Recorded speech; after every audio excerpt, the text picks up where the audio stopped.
এখন শীতকাল চলে, এই শীতকালে বাহিরে বসে যে পায়খানা করবে তার পান্টু জীবনে মনে ছোট হয়ে যাবে। এ কোন বালের স্বপ্ন দেখলাম আমি? এখন যদি পায়খানায় ধরি তাহলে তো আউটসাইডে বসে হাঁকতেও পারবো না। এ রে, পায়খানায় ধরেছি, এখন কি করি?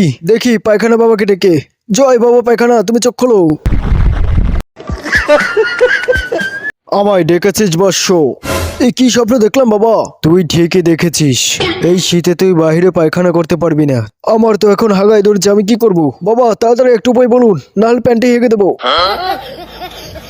উপায় শুধু একটাই আছে, তোকে কমলার ঘরে গিয়ে পায়খানা করতে হবে, তা না হলে সত্যি সত্যি তোর বাটু জীবনে মনে ছোট হয়ে যাবে। না বাবা, আমি এখনই কমলার ঘরে গিয়ে পায়খানা করব। Few moments later. কমলা দরজা খোলো, আমার হাতে সময় খুব কম, তাড়াতাড়ি দরজা খোলো, আমার খুব পায়খানায় ধরেছে। আমার স্বামী পায়খানা করার জন্য 12 বছর আগেই জঙ্গলে হাঁকতে গেছি, তারই কণ্ঠ নকল করে তুমি আমার পায়খানায় হাঁক দিয়ে এসেছো। কমলা দরজা খোলো, নাহলে কিন্তু ট্রাউজারে হেগে দেবো। ট্রাউজারে হাগলে তো নুনে কেটে হাতে ধরিয়ে দেবো।